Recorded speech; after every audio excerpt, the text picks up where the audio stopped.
Hello students, मैं मिथिलेश अपने YouTube channel tricky biology में आपका स्वागत करते हैं। अभी हम आपको बताएंगे हिंदी मीडियम वाले विद्यार्थियों के लिए आपको पढ़ाया जा रहा है।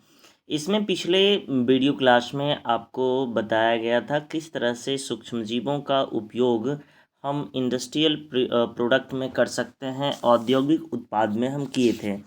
इस विषय में सबसे पहले आपको बताया गया था कि किण्वित पेय दारू कैसे बनाए जाते हैं, ये बताया गया था। दूसरे वीडियो लेक्चर में बताया गया था कि किस तरह से हम प्रतिजैविक का निर्माण करते हैं, यानी पिछले वीडियो लेक्चर में आपको बताया गया था प्रतिजैविक के बारे में। और आज के क्लास में आपको हम बताएंगे ये कार्बनिक अम्ल के बारे में। तो देखिए, पिछले क्लास में आपको क्या क्या बताए थे, देखिए जी।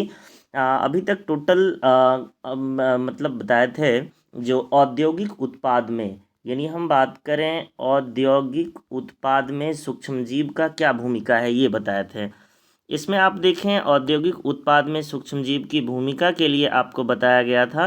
तो याद कीजिए, सबसे पहला आपको बताए थे, उसमें सबसे पहले था किस तरह से हम दारू बना सकते हैं, यानी किण्वित पेय। दूसरा जो हम बताए थे, दूसरा आपको बताए थे एंटीबायोटिक, यानी प्रतिजैविक का निर्माण हम किस तरह से करते हैं।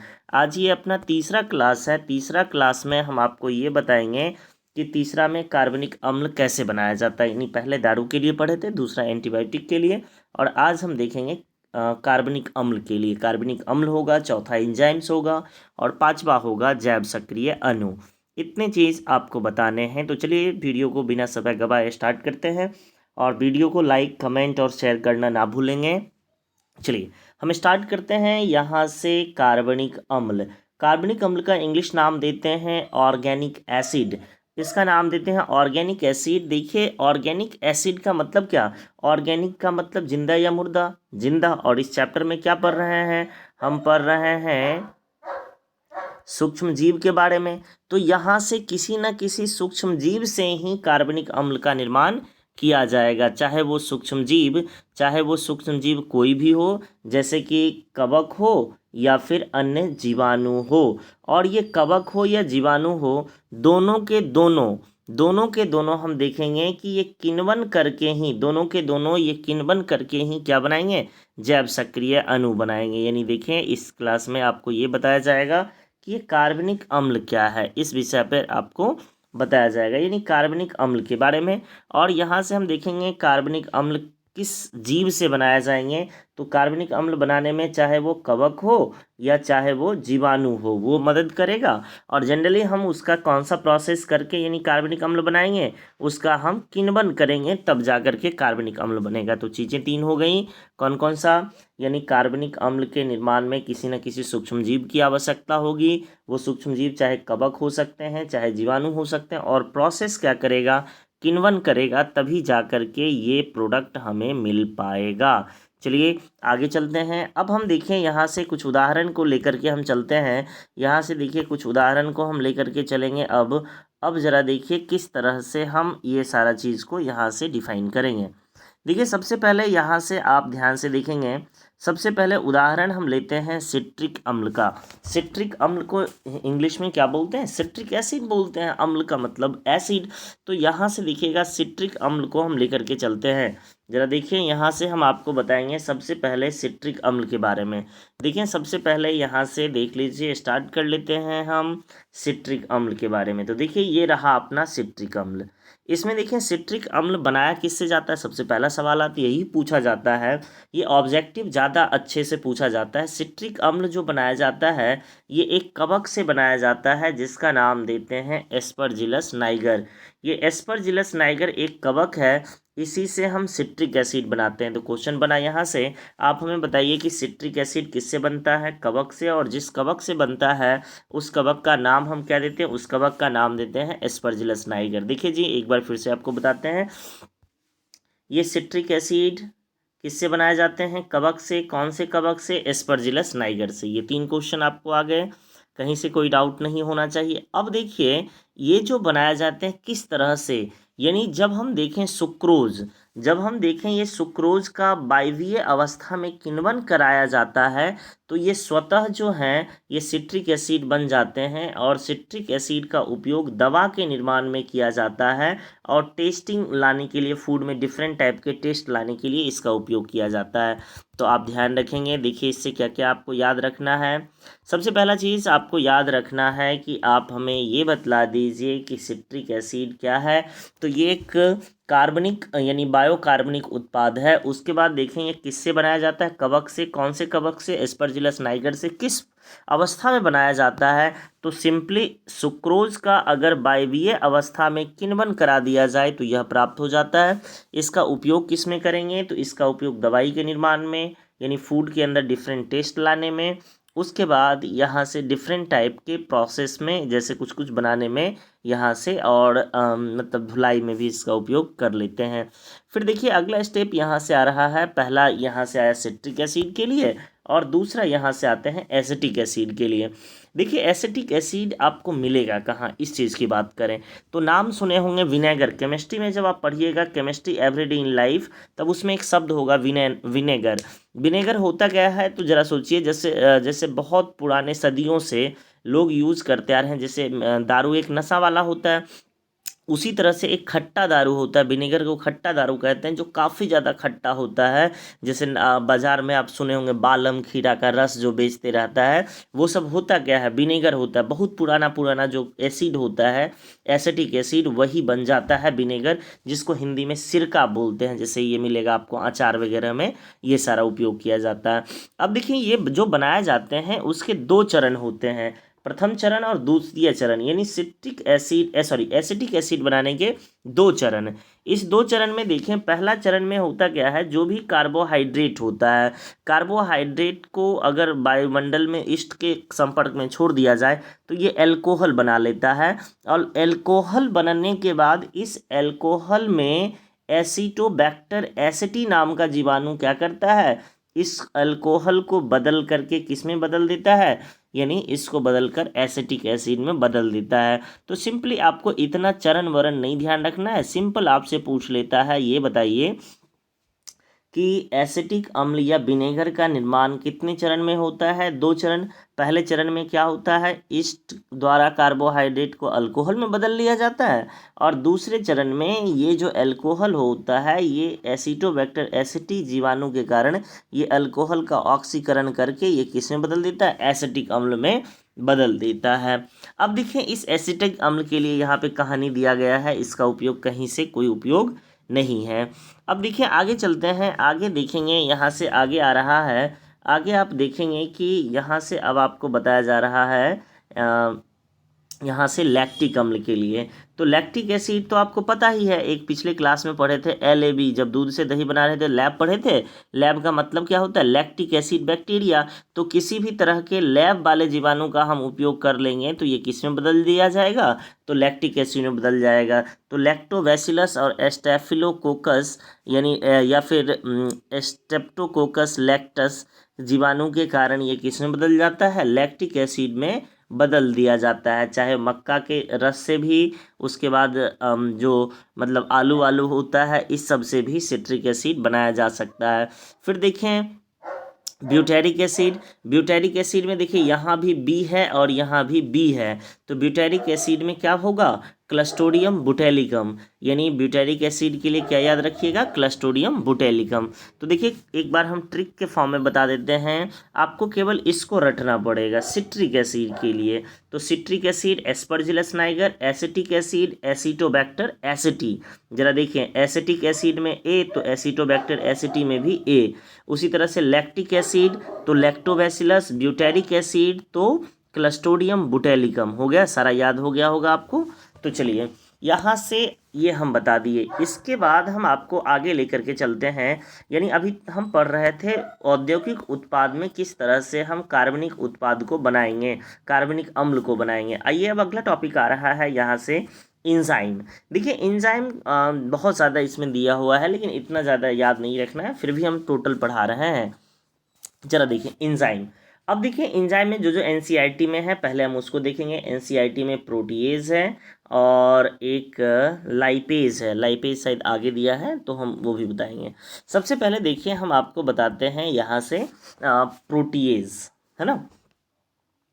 प्रोटीएज और लाइपेज इसी में दोनों में दिया है हुआ है। चलिए सबसे पहले देखिए रेनिन। आप देखिए रेनिन होता क्या है, जैसे जब बच्चे छोटे होते हैं, जैसे मान लीजिए कोई बच्चा है, वो बच्चा जैसे मान लीजिए एक बच्चा है गोल मटोल सा, एक बच्चा है, इसकी दो आँखें हैं, ठीक है ना, एक बच्चा है, इसकी दो आँखें हैं, जैसे देखिए ये बच्चा है, ये बच्चा है। जब ये बच्चा छोटा था, जब ये बच्चा छोटा था तो माँ से दूध पीता था, ये क्या पीता था, और दूध, और दूध के अंदर जो प्रोटीन होता है उस दूध प्रोटीन को पचाने के लिए जो एंजाइम की ज़रूरत होती है उसका नाम देते हैं रेनिन। सब लोग गांव से बिलोंग करते हैं, गांव में देखिएगा आप देखे होंगे, जो हम लोग गाय के बछड़े को जब दूध पिलाते हैं तो दूध पिलाने के बाद अगर वो बच्चा उल्टी करता है, आदमी का बच्चा हो या गाय का बच्चा दूध उल्टी करता है, तो देखते होंगे दूध तुरंत थक्का बन जाता है। कारण क्या होता है, ये एक रेनिन एंजाइम होता है। ये रेनिन एंजाइम ही क्या किया जाता है, दूध को दही में बदल देता है, दूध को फाड़ देता है। यानी सबसे पहले आप सोचिए दूध से दही कैसे बना होगा, इस चीज़ पर विषय आप डालें, जरा ध्यान आकर्षित करें, अपना ध्यान आकर्षित करें, तो आपको ये फील होगा कि जो रेनिन था, सबसे पहले गाय और बछड़े से भेड़ हो गया, बकरी हो गया, गाय हो गया, या फिर दूसरे पादप से भी क्या किया गया था, सबसे पहले वो देखा कि ऐसा क्या होता है कि हम गाय का बछड़ा पीता है दूध और निकलता है वो थक्का बन करके। तब वैज्ञानिक से पता लगाना चाहा, तब इसका नाम दिया गया रेनिन। यानी देखिए एक चीज़ यहाँ से हम शुरू से बताते हैं। चीज़ का निर्माण, चीज़ का मतलब पनीर दही से रिलेटेड किया गया है। चीज़ के निर्माण में पुराने समय से चीज़ का निर्माण, यानी पुराने समय से चीज़ का निर्माण बकरी हो गया, भेड़ हो गया कि अमाशय की परत से प्राप्त मतलब रेनेट या रेनिन एंजाइम से प्राप्त किया जाता था। या अंजीर एक फल है, इसके रस में उपस्थित फैसिन एंजाइम के द्वारा प्राप्त किया जाता था। ये आपको ध्यान नहीं रखना, केवल ऊपर वाला ध्यान रखना है। सन 1974 ईस्वी में डेसिन रासायन वैज्ञानिक, यानी डेसिन जगह का नाम है, रासायनिक वैज्ञानिक था ये क्रिश्चियन हैंसन, वैज्ञानिक का नाम है क्रिश्चियन हैंसन। ये कहाँ का था, ये डेसिन का था और ये रासायनिक विज्ञान था। इन्होंने गाय के बछड़े के अमाशय से रेनेट एंजाइम लेकर औद्योगिक रूप से शुद्ध रेनेट एंजाइम प्राप्त किया। यानी आपसे पूछेगा रेनेट एंजाइम को शुद्ध प्राप्त कौन किया था, रेनेट एंजाइम को शुद्ध प्राप्त जो किया था ये क्रिश्चियन हैंसन ने किया था, गाय के बछड़े के अमाशय से रेनेट लेकर के और अपने लैब में उसी तरह के एंजाइम को प्राप्त कर लिया था, ठीक है ना। अब देखिए यहाँ से देखिएगा एक वैज्ञानिक का नाम आ रहा है विलियम कुहेन। तो विलियम कुहेन जो था ये एंजाइम शब्द का उपयोग किया था। विलियम कुहेन कौन सा शब्द उपयोग किया था, एंजाइम शब्द की उत्पत्ति की थी। और एंजाइम शब्द की उत्पत्ति किसके लिए किया था, सबसे पहले तो ये ईस्ट जो थे उससे जो बनाए गए थे उसके लिए उन्होंने किसका यूज़ किया था, मतलब रेनेट का यूज़ किया था। तो यहाँ पर देखें क्या क्या याद रखना है, आपको याद रखना था रेनेट जो था पहले जो था चीज़ वगैरह बनाने के लिए गाय बछड़ा भेड़ इस सब के अमाशय से जो रेनेट प्राप्त होता था उसी से बनाया जाता था। बाद में क्या हुआ, 1974 ईस्वी में डेनिस जगह के एक रासायनिक वैज्ञानिक थे जिसका नाम था क्रिश्चियन हैंसन। वो क्या किया, गाय के बछड़े से रेनेट लिया और उसको जो लैब में बना करके ओरिजिनल वहाँ से बना लिया रेनेट एंजाइम। उसके बाद विलियम कोहन जो थे ये एंजाइम शब्द ईस्ट में जो पेय पदार्थ होता है उसके लिए उपयोग किया था। और बाद में 1973 ईस्वी में, बाद में 1933 ईस्वी में एक वैज्ञानिक था जो एक एंजाइम का उपयोग किया था जिसका नाम था डायस्टेज, यानी डायस्टेज एंजाइम का मतलब खोज किया था। यानी देखें जी सबसे पहले डायस्टेज एंजाइम का खोज किया था कौन, यानी सबसे पहले एंजाइम का पता कौन लगाया था, डायस्टेज नामक वैज्ञानिक ने। और उसके बाद औद्योगिक रूप से सबसे पहले प्राप्त किसको कौन किया था, तो क्रिश्चियन हैंसन। और विलियम कोहन ने कौन सा शब्द दिया था, एंजाइम शब्द। देखिए तीन चीज़ यहाँ से आया, सबसे पहले खोजा जाने वाला एंजाइम, तो यहाँ पे नहीं मतलब सबसे पहले जो एंजाइम पता लगा था उसका नाम था डायस्टेज। और उसके बाद वैज्ञानिक ने अपने लैब में सबसे पहले किसने बनाया था, तो सबसे पहले बनाया था क्रिश्चियन हैंसन ने। कौन से एंजाइम को बनाया था? रेनेट एंजाइम को। एंजाइम शब्द कौन दिया था? विलियम कोहेन ने ये सारा चीज़ बता दी है। अब देखिए एक एंजाइम और आ रहा है। देखिए रेनेट के लिए कुछ नहीं याद रखना है, रेनेट के लिए सीधा सा याद रखना है ये चीज़ वगैरह में यूज होता था, इसे गाय भैंस बकरे के मतलब अमाशय से निकाला जाता है। और इसको सबसे पहले जो था क्रिश्चियन हैंसन ने अपने लैब में बनाया था रेनेट एंजाइम। रेनेट शब्द दिया, सॉरी एंजाइम शब्द दिया था विलियम कोहेन। और सबसे पहला जो एंजाइम का खोजा गया था उसका नाम था डायस्टेज एंजाइम। अब देखिए एक बताते हैं प्रोटीएज। अब देखिए ये प्रोटीएज क्या होता है? ये शब्द में देखें आपको मिलेगा प्रोटीन से रिलेटेड शब्द है। ये प्रोटीएज किससे रिलेटेड शब्द है? ये प्रोटीएज जो है ये प्रोटीन से रिलेटेड शब्द है, यानी वो एंजाइम जो प्रोटीन को डिसॉल्व करता है, प्रोटीन का अपघटन करता है, प्रोटीन को पचाता है, वही प्रोटीओज कहलाता है। इस एंजाइम में एस्परलिक ऑराइजी नाम का एक बैसिलस बैक्टीरिया है, इससे प्राप्त किया जाता है। ये पूछा नहीं जाता है। इसका उपयोग डिटर्जेंट के निर्माण में, इसका उपयोग जो है डिटर्जेंट के निर्माण में भी किया जाता है। डिटर्जेंट औद्योगिक रूप से पैक्टीन एवं प्रोटीओज ये तो उपयोग किया ही जाएगा। उसके बाद देखें यहाँ से ये पॉइंट काफ़ी ज़्यादा इम्पोर्टेंट है। यहाँ से ये काफ़ी ज़्यादा इम्पोर्टेंट पॉइंट है, यानी पैक्टिनेज और प्रोटीओज का उपयोग जो किया जाता है डब्बा बंद जूस के उपयोग में। ज़रा देखिए एक चीज़ देखिए, हम आपको ध्यान से समझेंगे। जैसे मान लीजिए आपने अपने घर में एक जूस बनाया, ठीक है ना। इस जूस में आप देखेंगे कि इस जूस में आपको ऐसा फील होगा कि इस जूस के अंदर बहुत सारे, घर में अगर आम का लस्सी बनाए या बेल का लस्सी बनाए तो जो शरबत बनाए तो उसमें फाइबर रहता है, लेकिन वही आप बाज़ार वाला जूस खरीदते हैं तो उसमें फाइबर नहीं रहता है। कारण क्या है? इसके अंदर दो एंजाइम को उपयोग में लाया जाता है। कौन कौन से? प्रोटीएज और पैक्टिनेज, यानी दो एंजाइम का उपयोग किया जाता है। ये एंजाइम इस जो फाइबर है इस सभी को ख़त्म कर देता है और क्लियर जूस देता है, एकदम साफ़ सुथरा जूस देता है। तो यहाँ से आपको ध्यान क्या क्या रखना है जी? यहाँ से आपको ये चीज़ ध्यान रखना है कि ये जो प्रोटीएज होता है उसका उपयोग हम डिटर्जेंट में भी कर लेते हैं, और साथ ही साथ जो डब्बा बंद जूस होता है जैसे कि पैक्टिनेज हो गया, प्रोटीओज हो गया, इस सब का उपयोग डब्बा बंद जूस में भी हम कर लेते हैं।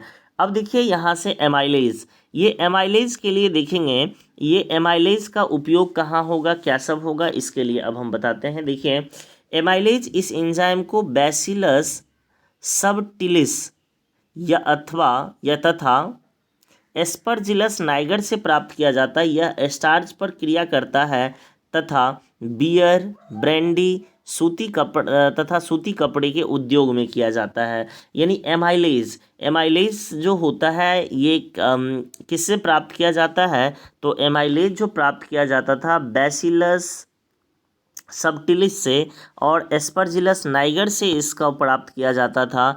और इसका हम उपयोग देखें तो इसका उपयोग आप कहाँ कहाँ कर लेते हैं? इसका उपयोग आप कर लेते हैं सूती वस्त्र के उद्योग में, बियर, ब्रांड, इस सब के निर्माण में आप इसका उपयोग कर लेते हैं, ठीक है ना। अब यहाँ से चलते हैं एमेलिएज, ग्लूके एमाइलेज तथा ग्लूको आइसोमरेज। ये आपको सिलेबस में नहीं दिया गया है, लेकिन फिर भी हम यहाँ से देख लेते हैं। ज़रा देखें ये सारे चीज़ जो हैं, इस सभी एंजाइम जो हैं खास करके मक्के के स्टार्च से प्राप्त किए जाते हैं। और जो मृदु पेय होता है, जो जैसे सॉफ्ट ड्रिंक, जो लड़कियां लोग जो दारू का यूज़ करते हैं सॉफ्ट ड्रिंक, इसमें उपयोग किया जाता है, ठीक है ना। उसके बाद केक वेक बनाने में इस सब का उपयोग करते हैं। ये उतना ज़्यादा इम्पोर्टेंट नहीं है, इसको नहीं लिखेंगे। चलिए आगे देखते हैं। यहाँ से ये भी आए हैं, वेरी वेरी इंपॉर्टेंट पॉइंट है स्ट्रेप्टोकाइनेज। काफ़ी ज़्यादा इम्पोर्टेंट, बहुत ज़्यादा फेमस क्वेश्चन स्ट्रेप्टोकाइनेज से आता है। स्ट्रेप्टोकाइनेज या टिश्यू प्लाज्मिनियोज एक्टिवेटर, आपको ये नाम नहीं ध्यान रखना है, आपको केवल ये ध्यान रखना है स्ट्रेप्टोकाइनेज। देखिए स्ट्रेप्टोकाइनेज होता क्या है? जैसे शरीर के आंतरिक अंग में जो रुधिर का थक्का बन जाता है, जैसे मान लीजिए लड़ाई झगड़ा हुआ, अगर मान लीजिए आपको कोई पेट में एक मुक्का कस के मार दे तो क्या होगा? पेट के अंदर वाले अंग के अंदर खून जमा हो जाएगा। अब वो खून जमा हो जाएगा तो शरीर के अंदर तकलीफ़ें स्टार्ट हो जाएगी। तो वो खून जो जमा हो जाता है उसको, उस थक्के को हटाने के लिए जो है स्ट्रेप्टोकाइनेज चीज़ का उपयोग किया जाता है। विशेष करके हृदय के अंदर जो थक्का बन जाता है, विशेष करके जो हृदय घातक रोगी होते हैं, हृदय का आघात जिसको हार्ट अटैक होता है, उसको स्ट्रेप्टोकाइनेज एंजाइम दिया जाता है ताकि वो ब्लड पतला रहे, और ब्लड पतला रहे जिससे कि शरीर के मतलब हृदय के सभी कोशिकाओं तक रक्त पहुंच पाए। तो यहाँ तक अभी बताए, हम देखें एक बार फिर से इसको रिकॉल कर लेते हैं। देखिए सबसे पहले हम यहाँ से आपको सबसे पहले बताए सिट्रिक एसिड के लिए। तो देखिए बाबू, सिट्रिक एसिड में आपको बताए, सिट्रिक एसिड एस्परजिलस नाइगर से, एसिटिक एसिड एसिटोबैक्टर एसिटी से, लैक्टिक एसिड लैक्टोबैसिलस से, ब्यूटारिक एसिड क्लस्टोडियम बुटाइलिकम से, ये बताया। उसके बाद एंजाइम्स के ऊपर आ गए। फिर आपको एंजाइम्स के लिए ये बताया कि जो भी एंजाइम्स होते हैं, जैसे कि सबसे पहले रेनेट बछड़ा उछड़ा से निकाला जाता था, और रेनेट को 1974 ईस्वी में सबसे पहले क्रिश्चियन हैंसन ने अपने मतलब लैब में बनाया था, और एंजाइम शब्द कौन दिया था? विलियम्स कोहेन ने दिया था। और उसके बाद देखें तो सबसे पहले 1933 ईस्वी में सर्वप्रथम डाइटेज एंजाइम का पता लगा था, ठीक है ना।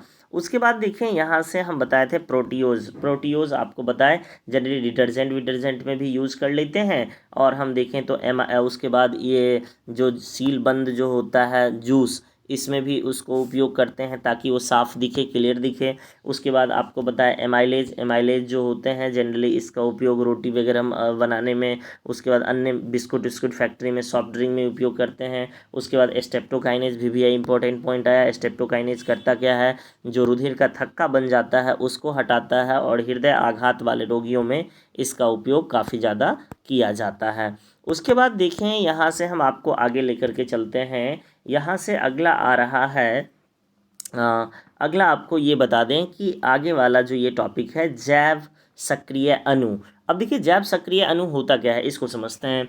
वैसे अणु जो मानव के कोशिकाओं में जाकर के एक महत्वपूर्ण काम करता है, और इसे भी किसी न किसी सूक्ष्म जीवों से बनाया जाता है। आइए इस विषय पे हम चर्चा करते हैं और आगे चलते हैं। देखिए यहाँ से हम आपको बताएं कि एक दवा है जिसका नाम है साइक्लोस्पोरिन ए, ठीक है ना।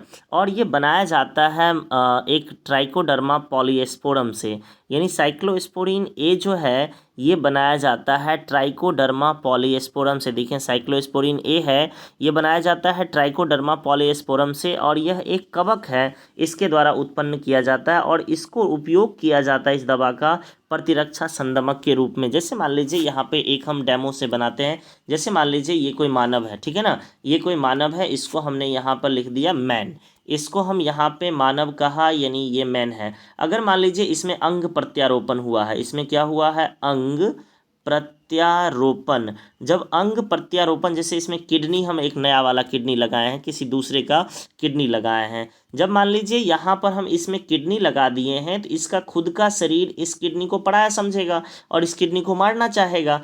इसीलिए इसके प्रतिरक्षा तंत्र को कम करना होगा। तो इसके प्रतिरक्षा तंत्र को कम करना होगा तो कौन सा दवा देंगे? यानी प्रतिरक्षा संदमक देंगे, यानी इसको देंगे प्रतिरक्षा संदमक देंगे, जिससे कि ये जो हम नया वाला किडनी लगाए हैं इस पर कोई घातक प्रभाव ना पड़े। यानी कुल मिलाकर के आपसे पूछेगा साइक्लोस्पोरिन ए किससे बनाया जाता है? ट्राइकोडर्मा पॉलीएस्पोरम से। और ट्राइकोडर्मा पॉलीएस्पोरम किस उपयोग, यानी साइक्लोस्पोरिन ए किस में उपयोग किया जाता है? तो प्रतिरक्षा संदमक में, और किस समय? तो अंग प्रत्यारोपण में, ठीक है ना।